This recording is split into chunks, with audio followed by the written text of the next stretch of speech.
Victorian era classics that we have from British literature. I'm going to save the other stuff that was going on in Europe for in a couple of days. But I'm going to start with Britain. Tennyson, Alfred Lord Tennyson.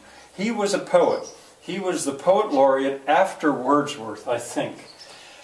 I don't know how much of his stuff is really still read. His Charge of the Light Brigade is probably his most famous poem now. I'll mention once again Idylls of the King. That was a very long narrative poem about King Arthur, and I mentioned it earlier when I was telling you about King Arthur. I loved it. I still love it. We're talking 300 pages of poetry. It's in it's in blank verse, unrhymed, iambic pentameter. I love it. And I know it's not so famous anymore, but I still put it in there because now a lot of this is recommendations. If you're 14-year-olds, which is my principal audience here that I'm aiming at, you've got the rest of your life to read things. Why not read the classics, the great stuff? Charles Dickens, novelist, possibly the most famous novelist of all time. That is possible, maybe in English anyway. I've read very little of his stuff. I'm a slow reader. He was paid by the word. So the more words he used, the better. And his descriptions are so long. But people who can read faster, they love his works. For example, A Tale of Two Cities. I've got some of them here.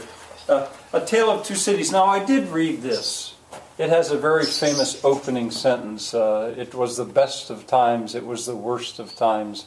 And on it goes. And before he goes to the scaffold, instead of another guy, the only good thing he ever did in his life, he says, it is a far, far better thing I do than I've ever done, and on it goes. The two cities involved are Paris and London. This is set during the French Revolution.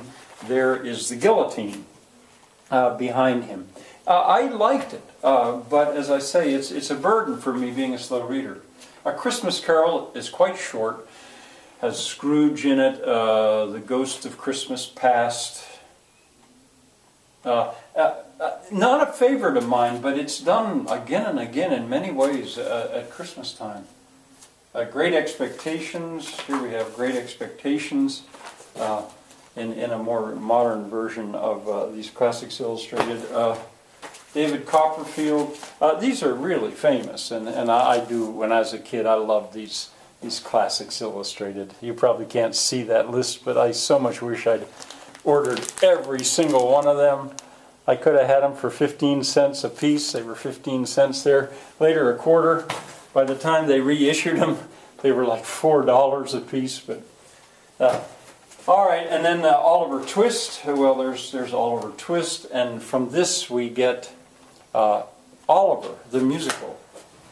Oliver Twist. Whence?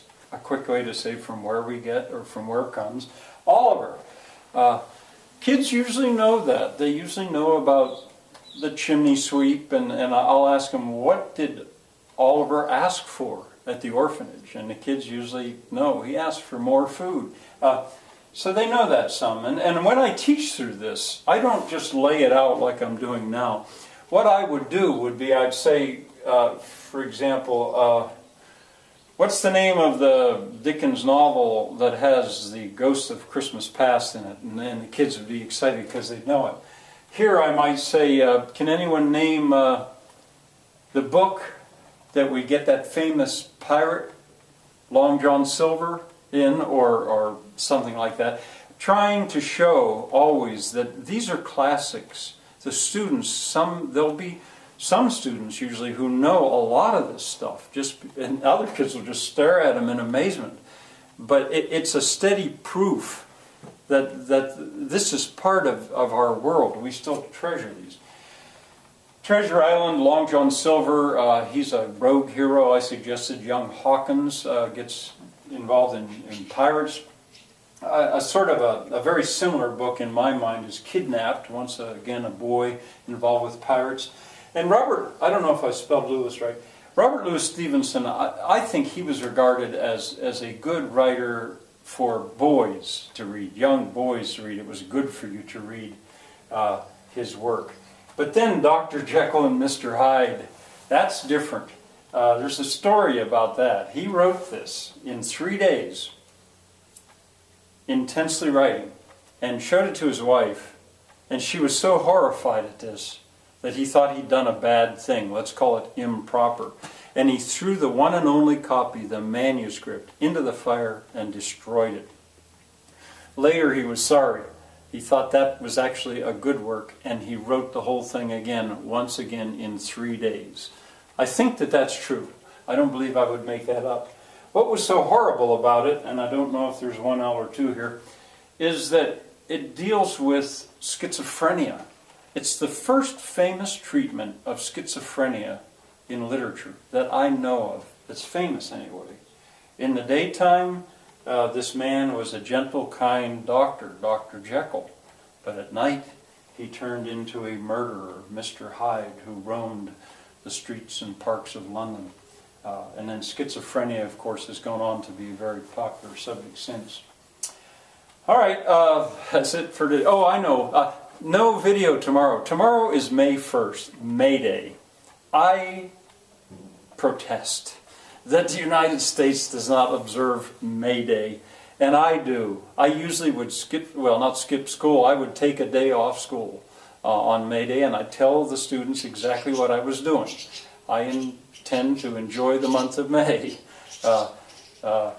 All right, so in the day after tomorrow, on we go. Don't have very much time left. See you then.